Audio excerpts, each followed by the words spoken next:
स्वागत है दोस्तों। Haryana assistant professor UGC net आदि परीक्षाओं को ध्यान में रखते हुए आज हमारा ये प्रैक्टिस सेट नंबर 2 है और इसमें हम महत्वपूर्ण प्रश्नों को देखेंगे। Admit card Haryana assistant professor का डाउनलोड हो रहा है, आप सभी ने कर लिया होगा और बहुत कम दिन बचे हुए हैं, तो हम महत्वपूर्ण वस्तुनिष्ठ प्रश्नों को हल करेंगे जिससे आप सीधे सीधे स्क्रीनिंग परीक्षा के लिए उपयोगी प्रश्नों को यहाँ पर पढ़ेंगे। तो देखते हैं, सबसे पहला प्रश्न है हमारा, द्विवेदी जी के निबंधों को पढ़ने से ऐसा जान पड़ता है कि लेखक बहुत कम अक्ल के पाठकों के लिए लिख रहा है। यह कथन किस आलोचक का है? यानी द्विवेदी जी के निबंधों के विषय में ये टिप्पणी है और जिसने भी लिखा वो लिखा कि ऐसा लगता है कि लेखक बहुत कम अक्ल के पाठकों के लिए लिख रहा है। तो ऑप्शन है नंदुलारे वाजपेयी, रामविलास शर्मा, डॉक्टर नगेंद्र, आचार्य रामचंद्र शुक्ल। तो इसका सही उत्तर क्या है? इसका सही उत्तर है डी, आचार्य रामचंद्र शुक्ल। शुक्ल जी ने द्विवेदी जी के निबंधों पर जो लिखते हुए टिप्पणी करते हुए ये बात लिखी हुई है कि ऐसा लगता है कि बहुत कम अक्ल के पाठकों के लिए उन्होंने अपने निबंध लिखे हुए हैं। ठीक है, इसे ध्यान रखिएगा इस कथन को। दूसरा प्रश्न है, अपभ्रंश भाषा मूलतः है। ऑप्शन इकार बहुला, उकार बहुला, ओकार बहुला, अनुनासिक। तो इसका सही उत्तर क्या है? इसका सही उत्तर है उकार बहुला। अपभ्रंश भाषा मूलतः उकार बहुला है। ठीक है, और भोजपुरी जो है वो इकार बहुला है, ध्यान रखिएगा। अपभ्रंश उकार बहुला और भोजपुरी इकार बहुला, इन दोनों प्रश्नों को ध्यान में रखिएगा। अगला प्रश्न है, वल्लभाचार्य की भक्ति किस प्रकार की थी? ऑप्शन सख्य भाव, वेदांती, माधुर्य, पुष्टिमार्गी। तो इसका सही उत्तर क्या है? इसका सही उत्तर है पुष्टिमार्गी। वल्लभाचार्य जी की जो भक्ति थी ये वो उसका प्रकार था पुष्टिमार्ग। ठीक है, इसे ध्यान रखिएगा। अगला प्रश्न देखें तो रसखान ने किस संप्रदाय के अंतर्गत दीक्षा ली थी? ऑप्शन रामानंदी संप्रदाय, वल्लभ संप्रदाय, निम्बार्क संप्रदाय, सखी संप्रदाय। तो इसका सही उत्तर क्या है? इसका सही उत्तर है वल्लभ संप्रदाय। रसखान के बारे में लिखते हुए आचार्य शुक्ल जी ने लिखा कि ये वल्लभ संप्रदाय में दीक्षित थे। ठीक है, इसे ध्यान रखिएगा। अगला प्रश्न है, देहरी के बाहर शीर्षक किस पुस्तक के अंतर्गत सम्मिलित है? ऑप्शन अपनी खबर, ऋणजल धंजल, चिड़ों पर चांदनी, चिट्ठी पत्री। तो इसका सही उत्तर क्या है? इसका सही उत्तर है चिड़ों पर चांदनी। देहरी के बाहर शीर्षक उसी में लिखा गया है। अगला प्रश्न है, प्रेमचंद ने दुनिया का सबसे अनमोल रतन किसे बताया है? दुनिया का सबसे अनमोल रतन उनकी कहानी है और दुनिया का सबसे अनमोल रतन वे किसे कहते हैं कहानी में? ऑप्शन आंसू का कतरा, आबे हयात, देश के लिए बहा रक्त, माशूका की याद। तो इसका सही उत्तर क्या होगा? इसका सही उत्तर है देश के लिए बहा रक्त। इस कहानी के पूरे सारांश में यही है कि दुनिया का सबसे अनमोल रत्न क्या है। उसकी जो प्रेमिका रहती है वो कहती है कि जो सबसे अनमोल रत्न हो वो मेरे लिए लेके आओ। तो सब कुछ खोज लेने के बाद अंत में जो उसका दिल फिगार रहता है उसे पता चलता है कि देश के लिए बहा रक्त ही दुनिया का सबसे अनमोल रत्न है। ये कहानी है। अगला प्रश्न है, रवि हुआ अस्त, ज्योति के पत्र पर लिखा अमर। यह काव्य पंक्ति किस कविता से उद्धृत है? रवि हुआ अस्त, ज्योति के पत्र पर लिखा अमर। यह काव्य पंक्ति ऑप्शन में राम की शक्ति पूजा, संध्या, परिवर्तन, दीप मेरे जल अकंपित। तो इसका सही उत्तर क्या है? इसका सही उत्तर है राम की शक्ति पूजा। राम की शक्ति पूजा की शुरुआती पंक्तियां हैं ये। रवि हुआ अस्त, ज्योति के पत्र पर लिखा अमर, अपराजय, राम रावण का युद्ध, इस तरह से शुरुआती पंक्तियां हैं राम की शक्ति पूजा की। अगला प्रश्न है, दुनिया का सबसे अनमोल रतन कहानी में दिलफिगार की प्रेमिका का क्या नाम है? ऑप्शन मलिका, मलका दिलफरेब, दिलरुबा, सुजान। तो इसका सही उत्तर क्या है? इसका सही उत्तर है मलिका दिलफरेब। ठीक है, दिलफिगार जो पुरुष पात्र है, दिलफरेब महिला पात्र है। अगला प्रश्न है, दुलारे लाल भार्गव किस पत्रिका के संपादक थे? दुलारे लाल भार्गव किस पत्रिका के संपादक थे? ऑप्शन प्रभा पत्रिका, विशाल भारत पत्रिका, स्त्री दर्पण पत्रिका, माधुरी। तो दुलारे लाल भार्गव का नाम किस पत्रिका के संदर्भ में आता है? तो इसका सही उत्तर ध्यान रखिएगा, माधुरी पत्रिका से इनका संबंध था और उसके संपादक थे ये। ठीक है, अगला प्रश्न देखते हैं। अगला प्रश्न है, देखते हैं कि भक्तमाल में रामानंद के 12 शिष्यों में निम्न में से कौन शामिल नहीं था? ऑप्शन धन्ना, पीपा, सूरदास, रैदास। तो इसका सही उत्तर क्या होगा? इसका सही उत्तर है सूरदास। सूरदास रामानंद के 12 शिष्यों में शामिल नहीं था। बाकी के नाम ध्यान रखिएगा, धन्ना, पीपा और रैदास, ये रामानंद के 12 शिष्यों में आते हैं। अगला प्रश्न है, ब्रजबुली बोली का क्षेत्र कौन सा है? ऑप्शन मेरठ, सहारनपुर, रामपुर, बंगाल, उड़ीसा, असम, अयोध्या, फैजाबाद या दक्षिण भारत। तो ब्रजबुली का क्षेत्र कौन सा है? इसका सही उत्तर है बंगाल, उड़ीसा और आसाम। ये ध्यान रखिएगा, ये भारत के जो पूर्वी हिस्से के जो पूर्वोत्तर के जो राज्य हैं वहाँ पर इसका क्षेत्र ब्रजबुली का है। बंगाल, उड़ीसा और असम के बारे में ध्यान रखिएगा। अगला प्रश्न है, उद्दीपन से तात्पर्य है? क्या तात्पर्य है उद्दीपन से? ऑप्शन स्थायी भावों का संग्रह, संचारी भाव, आलंबन की चेष्टाएं, देश और काल, रंगमंच पर रंग संयोजन। तो उद्दीपन से क्या तात्पर्य है? तो इसका जो सही उत्तर है वह है आलंबन की चेष्टाएं, देश और काल। ठीक है, आलंबन की जो चेष्टाएं होती हैं, देश और काल, ये सभी उद्दीपन में, रसों के भावों के उद्दीपन में ये सब सहायक होते हैं, इसे ध्यान रखिएगा। अगला प्रश्न है, भारतीय काव्यशास्त्र यानी भरत मुनि के अनुसार भावों की कुल संख्या कितनी बताई गई है? ऑप्शन 33, 49, 8 और 4। तो इसका सही उत्तर क्या है? इसका सही उत्तर है 49। ध्यान रखिएगा, 49 हैं, इन्हें नोट कर लीजिए कि कुल जो भावों की संख्या भरत मुनि के अनुसार है वो 49। आगे देखते हैं, प्रश्न है, इन मुसलमान हरिजनन पर केतिन हिंदुन वारिये, भारतेंदु ने किस कवि के संदर्भ में यह लिखा है? इन मुसलमान हरिजनन पर केतिन हिंदुन वारिये। ऑप्शन में है अमीर खुसरो, मलिक मोहम्मद जैसी, रसखान, नूर मोहम्मद। तो भारतेंदु जी ने ये कहा है। सबसे पहले तो आपको ये ध्यान रखना है कि यह पंक्ति यदि इस तरह से पूछे कि इन मुसलमान हरिजनन पर केतिन हिंदुन वारिये, किसने ये कहा हुआ है, तो ये भारतेंदु जी ने कहा है। किसके विषय में कहा है, इसे ध्यान रखेंगे, रसखान। तो रसखान के विषय में भारतेंदु जी लिखते हैं कि इन मुसलमान हरिजनन पर केतिन हिंदुन वारिये। ठीक है, अगला प्रश्न है, एक कथन है, मैंने कला को भले ही खोया हो, आस्था को नहीं खोया, और निरंतर सशक्त और सच्ची संवेदना की घड़ियों को खोजने का प्रयत्न किया है, जिसे सिक्स्थ सेंस कहते हैं, शायद मेरी सहायक रही है, शायद वही मेरी सहायक रही है। यह किस रचनाकार ने अपनी रचना प्रक्रिया का मूल कारण बताया है? ऑप्शन में है फणीश्वर नाथ रेणु, निराला, विष्णु प्रभाकर, हजारी प्रसाद द्विवेदी। तो इसका सही उत्तर क्या है?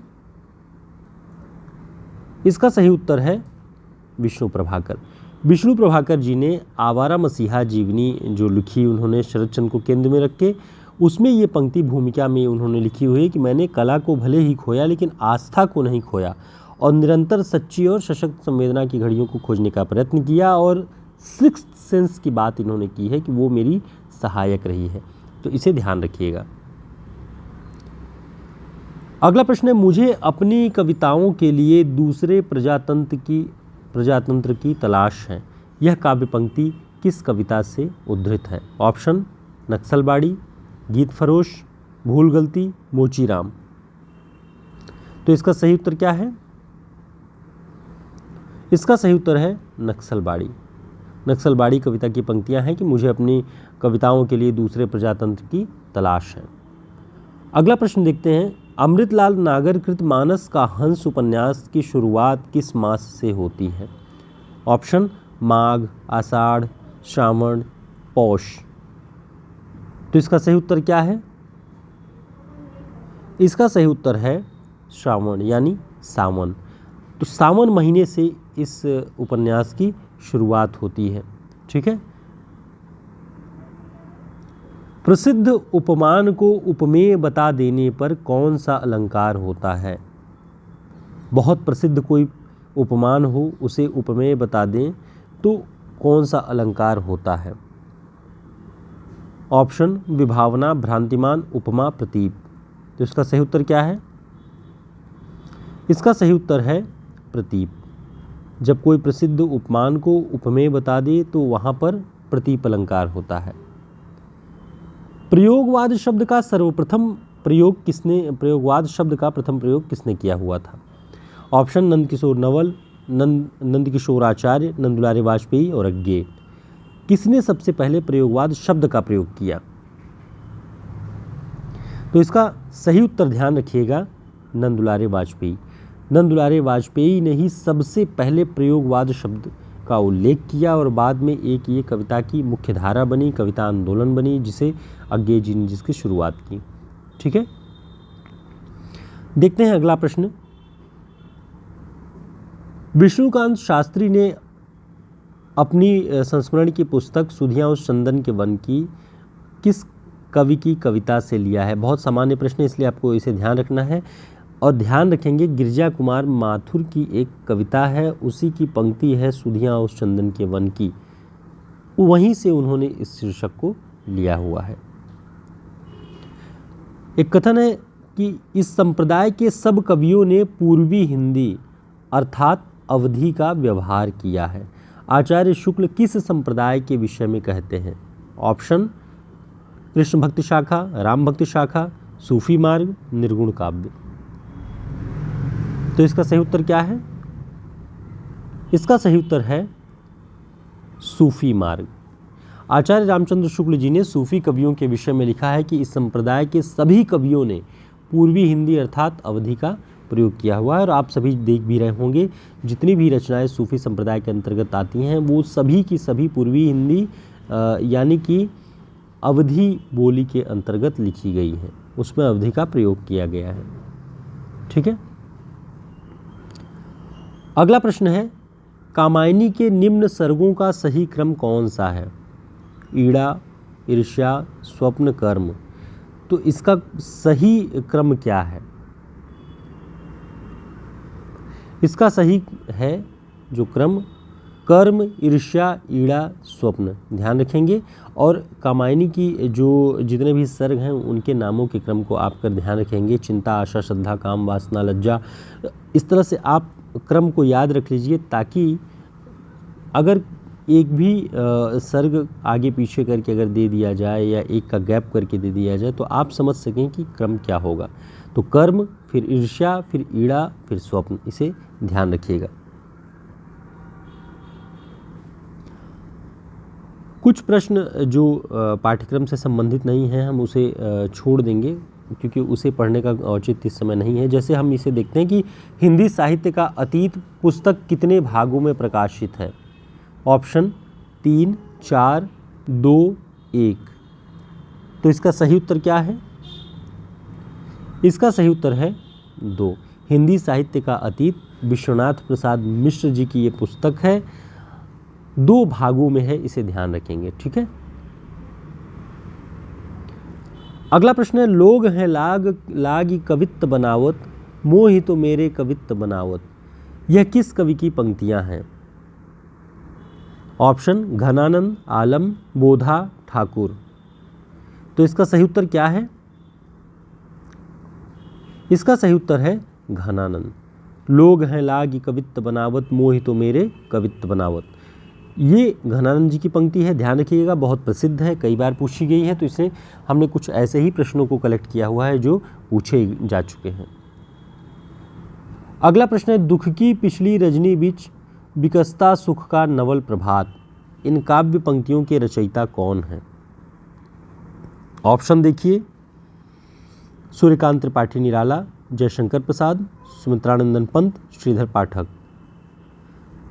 तो ये किसकी पंक्ति है? जयशंकर प्रसाद जी की।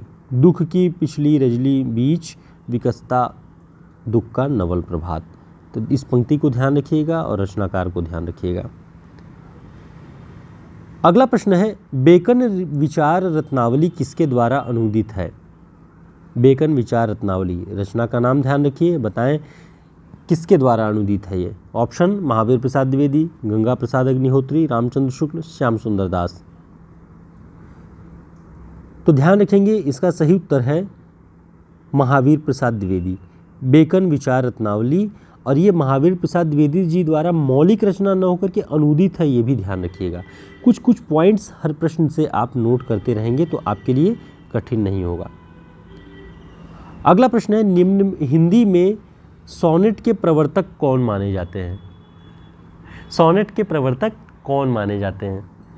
ऑप्शन त्रिलोचन शास्त्री, नागार्जुन, शिवमंगल सिंह सुमन, अज्ञेय। तो इसका सही उत्तर क्या है? इसका सही उत्तर है त्रिलोचन शास्त्री, हिंदी में सोनेट के प्रवर्तक माने जाते हैं। अगला प्रश्न है, पिंजर प्रेम प्रकाश या अंतर्भया उजास, कबीर का यह दोहा संबंधित है? ऑप्शन विरह को अंग, परचा को अंग, सदगुरु को अंग, सुमिरन को अंग। तो इसका सही उत्तर क्या है?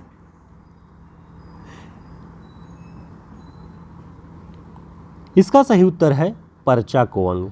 पिंजर प्रेम प्रकाश या अंतर्भया उजास, ये परचा को अंग, परचा परिचय को अंग।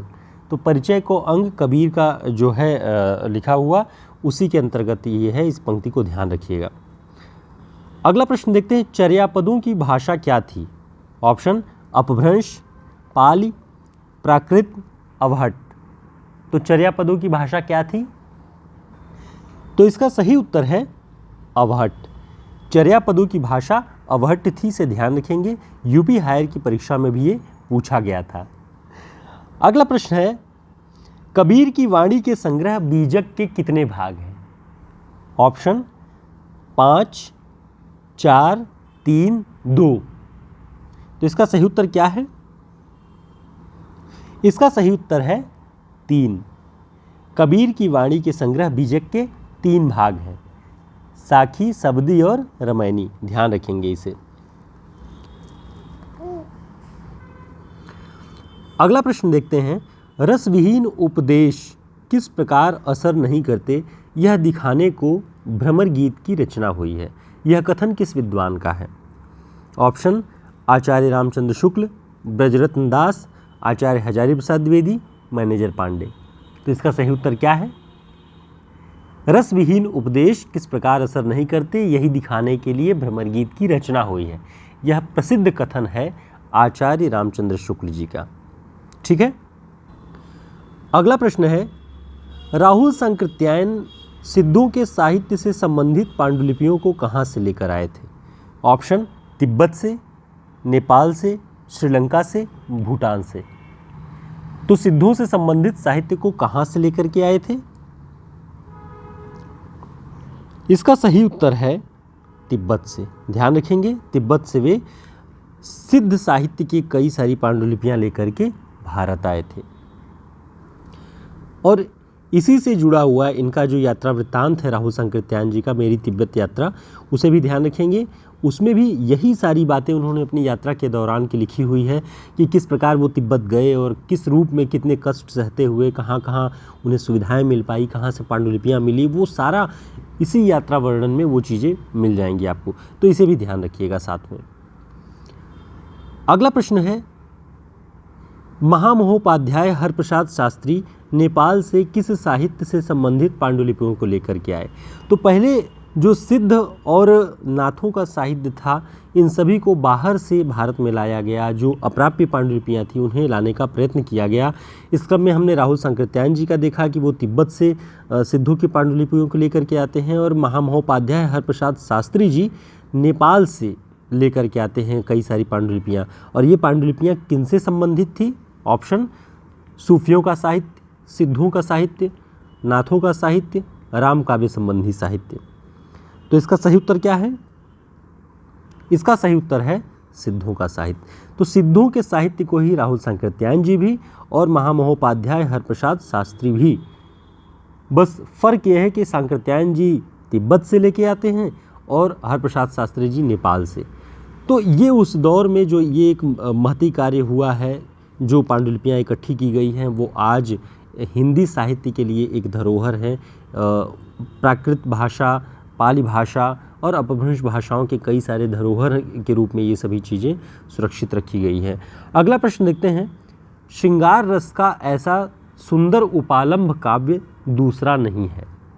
आचार्य रामचंद्र शुक्ल का यह मत किस रचना से संबंधित है? ऑप्शन पद्मावत, कविप्रिया, नखशिख, भ्रमर गीत। तो इसका सही उत्तर क्या है? इसका सही उत्तर है भ्रमर गीत। ध्यान रखेंगे, इसका सही उत्तर है भ्रमर गीत। और भ्रमर गीत के विषय में वे कहते हैं कि श्रृंगार रस का ऐसा सुंदर उपालंभ काव्य दूसरा नहीं। अगला प्रश्न है, बीसलदेव रासू का नायक कहाँ का राजा रहता है? ऑप्शन जयपुर, चित्तौड़, अजमेर, उदयपुर। तो कहाँ का राजा रहता है? इसका सही उत्तर है सी, बीसलदेव रासू। अजमेर का जो बीसलदेव रहता है वो अजमेर का, तो अजमेर का राजा रहता है, ध्यान रखिएगा। अगला प्रश्न है, उठे स्वस्थ मन ज्यों उठता है, क्षितिज बीच अरुणोदय कांत, लगे देखने लुब्ध नयन से, प्रकृति विभूति मनोहर शांत। तो कामायनी की यह पंक्तियाँ किस सर्ग से संबंधित हैं? ऑप्शन, तो ध्यान रखेंगे, कामायनी के आशा सर्ग की ये पंक्तियाँ हैं। उठे स्वस्थ मन ज्यों उठता है, क्षितिज बीच अरुणोदय कांत। तो ये आशा सर्ग की पंक्ति है, ध्यान रखेंगे इसे। अगला प्रश्न देखते हैं, पाश्चात्य काव्यशास्त्र के अंतर्गत उदात्तता का सिद्धांत किसका है? Option Eliot, Croce, Longinus, Wordsworth. तो इसका सही उत्तर क्या है? इसका सही उत्तर है लोंजाइनस। उदात्तता का सिद्धांत लोंजाइनस का है, आपको ध्यान रखना है।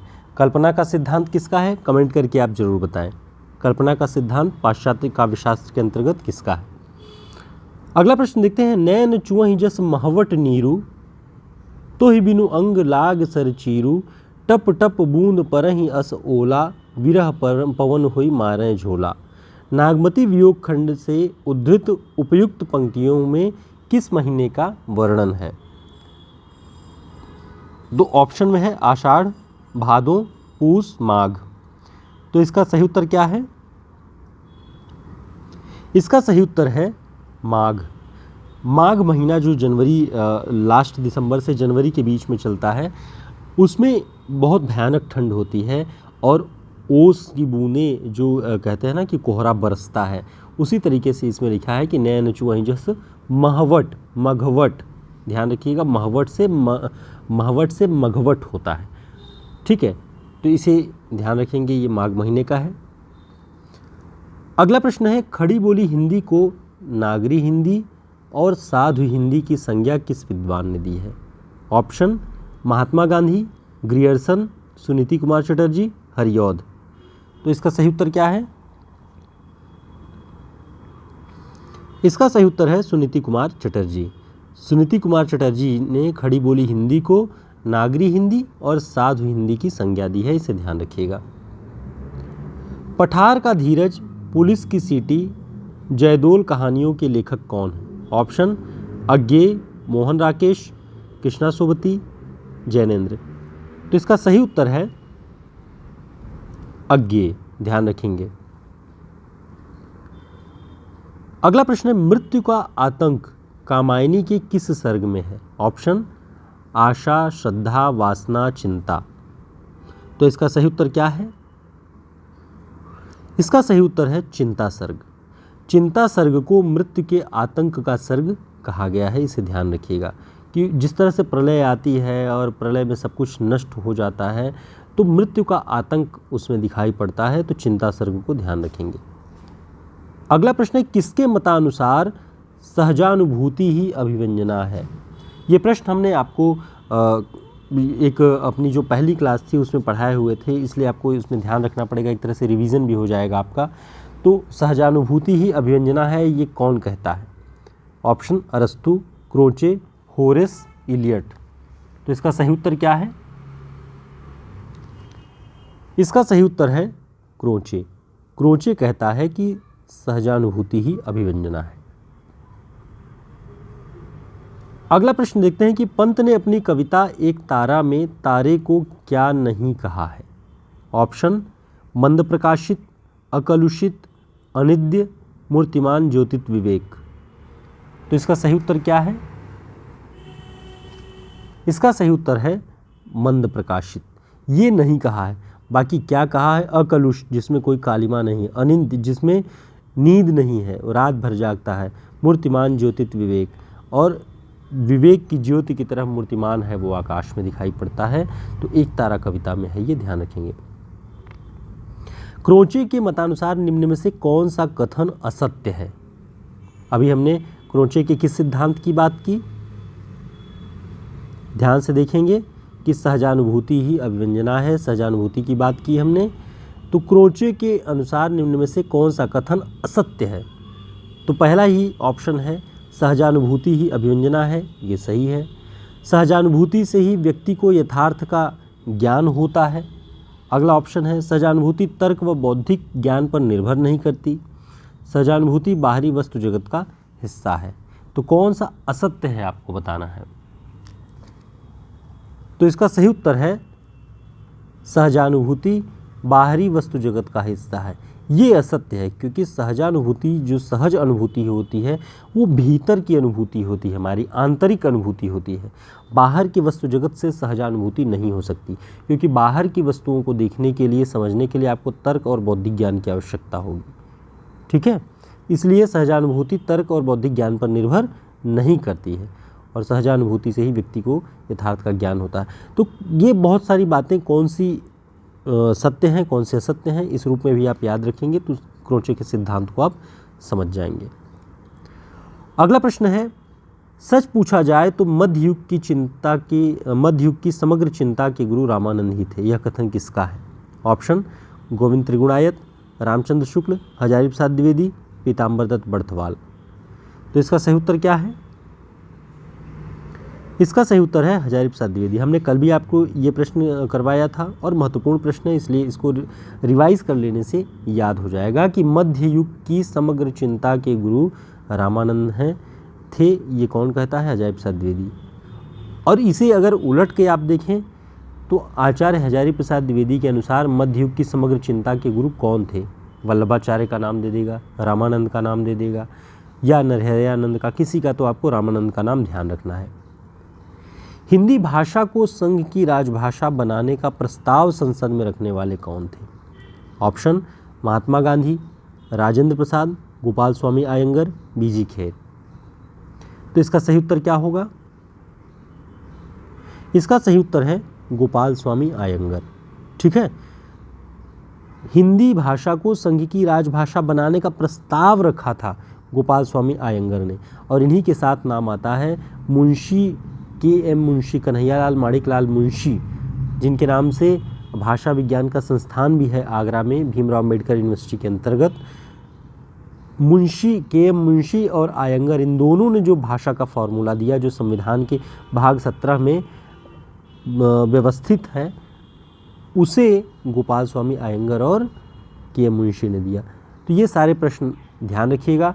उम्मीद है आपके लिए ये प्रश्न काफ़ी उपयोगी होंगे, हेल्पफुल होंगे, क्योंकि परीक्षाएं बहुत नज़दीक हैं। जितना ज़्यादा से ज़्यादा आप वस्तुनिष्ठ प्रश्नों की प्रैक्टिस करेंगे तो आपको अपने अब तक जो कुछ भी पढ़ा हुआ है उन सभी का रिवीजन भी होगा, और आपका कॉन्फिडेंस भी बढ़ेगा कि आपने जो कुछ पढ़ा है वो आपको कितना याद है। तो आपके पास जो भी प्रैक्टिस सेट हो, जिस भी तरीके की वस्तुनिष्ठ पुस्तक हो, उसे बार बार रिवाइज़ करते रहें ज़्यादा से ज़्यादा, क्योंकि हर सेक्शन को कवर करने में वस्तुनिष्ठ प्रश्नों का बड़ा योगदान होता है। आप तेज़ी से सारे यूनिट के प्रश्नों से संबंधित जो कुछ भी प्रश्न आपको मिलेंगे उससे आप रिवाइज कर सकते हैं। फिर मिलेंगे एक नई क्लास में, तब तक के लिए नमस्कार, शुभकामनाएं।